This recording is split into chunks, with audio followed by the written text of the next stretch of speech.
Hello guys, welcome back to our channel first step stocks. आशा करता हूँ कि आप सब ठीक होंगे। आज मैं आपको एक इम्पॉर्टेंट जानकारी देने वाला हूँ कि किसी भी बैंकिंग स्टॉक्स को कैसे पिक करते हैं अगर आप किसी बैंकिंग शेयर में इन्वेस्ट करना चाहते हैं। तो शुरू करते हैं आज की वीडियो कि कैसे किसी बैंकिंग स्टॉक्स को पिक करते हैं बेहतर इन्वेस्टमेंट प्लान के लिए कि वह फ्यूचर में अच्छा स्टॉक्स रहेगा या नहीं रहेगा। तो चलिए, तो आज हम बात करेंगे कुछ इम्पॉर्टेंट पॉइंट्स की जो कि किसी बैंकिंग स्टॉक्स को देखने के लिए बहुत ज़रूरी है कि वह अच्छा है या नहीं है, क्योंकि बैंकिंग स्टॉक्स और किसी कंपनी के स्टॉक्स में बहुत फ़र्क होता है। तो चलिए आज बताता हूँ मैं कि कौन कौन से इम्पॉर्टेंट पॉइंट हैं जो कि हमें देखना बहुत ज़रूरी है किसी बैंकिंग स्टॉक में इन्वेस्ट करने से पहले। तो चलिए आज हम शुरू करते हैं कासा रेशियो से। अब ये कासा रेशियो क्या होता है? कासा रेशियो हमें ये बताता है कि किसी बैंक के पास कितने सेविंग और कितने करंट अकाउंट हैं। जैसे कि किसी बैंक ने लोगों से डिपॉजिट ले रखा है, current account, saving account, FD और इंटर सेविंग अकाउंट, इन सब की मिला के जो सेविंग्स और डिपॉजिट बैंक के पास है, ये हमें बताता है कासा रेशियो। इन सब का जो डिपॉजिट होता है, इसमें सेविंग अकाउंट और करंट अकाउंट के जो डिपॉजिट्स है वो इस बैंक में कितना है। जैसे कि मान लीजिए अगर किसी बैंक के पास 1000 रुपये हैं तो उस 1000 रुपये में बैंक को कितने सेविंग और करंट अकाउंट पर लोगों से डिपॉजिट मिला है, only for saving and current account से। अब अगर देखा जाए तो ये इसमें इम्पोर्टेंट क्या है, अब आप देखेंगे कि ज़्यादातर करंट अकाउंट में 0% इंटरेस्ट और सेविंग अकाउंट में लगभग 2 से 4% के आसपास इंटरेस्ट मिलता है। अब इसमें बात यह है कि ज़्यादातर बैंक यही चाहते हैं कि उनको ज़्यादा से ज़्यादा सेविंग और करंट अकाउंट उनको मिल जाए लोगों के ज़रिए, कि लोगों ज़्यादा से ज़्यादा डिपॉजिट सेविंग और करंट अकाउंट में उनके बैंक में करें।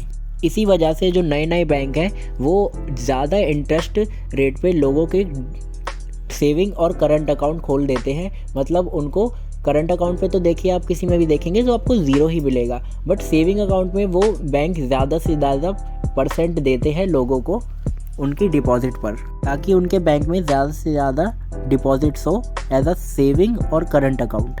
अब जैसे जैसे बैंक इस्टेब्लिश, मतलब ज़्यादा से ज़्यादा करंट अकाउंट और सेविंग अकाउंट बैंक के पास हो जाएंगे तो वह पता क्या करेगा, वो इंटरेस्ट कम करता जाएगा अपने सेविंग अकाउंट्स पर। तो एक इम्पॉर्टेंट क्राइटेरिया है देखने का कि बैंक के पास उसका कितना पैसा है कि उसको ज़्यादा इंटरेस्ट पे नहीं करना पड़ रहा है।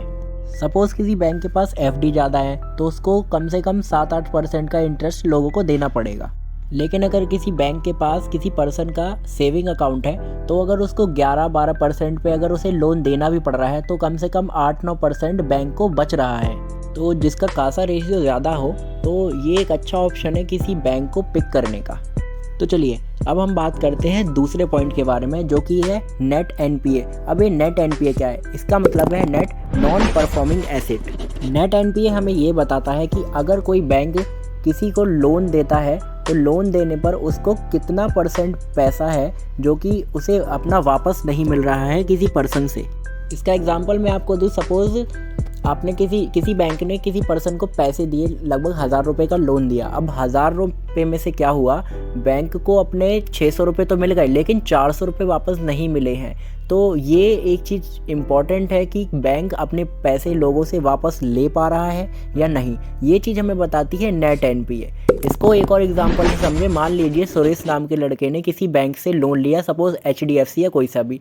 तो अगर वो अपना पैसा देने में असमर्थ है और आधे पैसे उसने दिए और आधे वह नहीं दे रहा है, तो ये चीज़ हमें बताता है नेट एनपीए। और बैंक कोई भी नेट एनपीए जितना कम से कम हो उतना बेटर है, क्योंकि बैंक को ये पता होना चाहिए कि कौन सी कंपनी या कोई पर्सन उससे लोन लेने के बाद वापस दे पाएगा या कब दे पाएगा या नहीं दे पाएगा। तो एक कम से कम नेट एनपीए होना बहुत ज़रूरी है किसी बैंक में होना।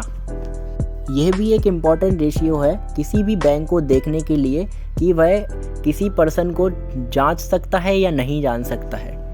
ध्यान रखिएगा, आपको ज़्यादातर इसी रेशियो पर ध्यान देना है कि किसी बैंक का नेट एनपीए कैसा है। अब हम बढ़ते हैं अगले पॉइंट की तरफ, जो कि है कॉस्ट ऑफ लायबिलिटी या फिर कॉस्ट ऑफ फंड। ये रेशियो हमें ये बताता है कि किसी बैंक में जो कि current account, saving account, FD और भी लोन वगैरह जो सब है, तो इसके ऊपर सब कुछ मिला दिया जाए और टोटल एवरेज किया जाए तो इस सब का जो इंटरेस्ट बैंक को देना पड़ा वो कितना है जिन लोगों से उसने डिपॉजिट लिया है।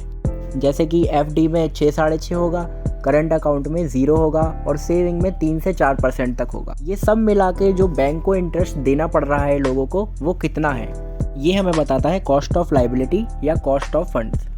जैसे कि मैंने आपको फर्स्ट पॉइंट में बताया था कि किसी भी बैंक को देखने के लिए कासा रेशियो देखना बहुत ज़रूरी है, लेकिन लोग क्या करते हैं, बैंक्स कासा रेशियो बढ़ा लेते हैं ज़्यादा से ज़्यादा इंटरेस्ट लोगों को देकर, ताकि लोग उनके बैंक में ज़्यादा से ज़्यादा सेविंग अकाउंट और करंट अकाउंट ओपन कराएं। इसलिए बैंक में कासा भले ही कम हो, लेकिन average cost of liability CASA के मुकाबले उसे ज़्यादा इंटरेस्ट तो नहीं देना पड़ रहा है लोगों को। सपोज़ किसी बैंक का 80 से 90% कासा हो, लेकिन वो सेविंग अकाउंट ओपन करने के लिए ज़्यादा से ज़्यादा इंटरेस्ट लोगों को दे रहा हो, तो ये एक अच्छा साइन नहीं है किसी बैंक को पिक करने के लिए।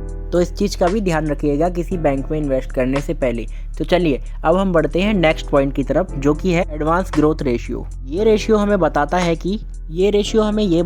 कि इस बैंक ने पिछले साल के मुकाबले इस साल कितने लोन लोगों को बांटे। सपोज़ किसी बैंक ने 1000 रुपये के लोन बांटे थे और बाज़ार में भी 100 रुपये लगाए, तो इस बैंक ने इस साल कितने % की ग्रोथ दिखाई, ये हमें बताता है एडवांस ग्रोथ। तो अगर आपको देखना है कि कोई बैंक कितनी स्पीड से ग्रो कर रहा है, तो ये आपको दिखाता है एडवांस ग्रोथ रेशियो। अब इसमें देखने वाली इम्पॉर्टेंट चीज़ यह है कि अब अगर देखा जाए तो लोन देने में तो सभी बैंक सक्षम है किसी भी पर्सन को, क्योंकि इस हिंदुस्तान में लोन की ज़रूरत तो हर किसी को पड़ती है। तो लोन तो कोई भी बैंक इजीली किसी भी पर्सन को दे सकता है, लेकिन उसे 2 इम्पॉर्टेंट चीज़ का ध्यान रखना बहुत ज़रूरी है लोन देने से पहले। पहला है कि लोन देने के लिए बैंक के पास पैसे होने चाहिए, और दूसरा है कि लोन देने से एनपीए ज़्यादा ना हो, जो कि मैं अभी आपको बता चुका हूँ। अब किसी बैंक के पास कितना पैसा है ये हमें बताता है, अब किसी बैंक के पास पैसे हैं या नहीं ये हमें बताता है अगला रेशियो, जो कि है कैपिटल एडिक्यू रेशियो, कि कितना पैसा बैंक के पास ऑलरेडी है लोन और इंटरेस्ट वगैरह देने के लिए। जितना ज़्यादा कार रेशियो होगा उतने ज़्यादा बैंक के चांसेस होंगे एडवांस ग्रोथ करने की। कार रेशियो को बढ़ाना बहुत ही चैलेंजिंग होता है किसी भी बैंक के लिए, क्योंकि बैंक बहुत सारे हैं और एक से एक बढ़ के बैंक है जो कि कम से कम इंटरेस्ट पे लोगों को लोन देते हैं। तो सभी बैंक को इस चीज़ के लिए बहुत कम्पीट करना होता है कि वह कैपिटल एक्यूरेसी रेशियो ला सके।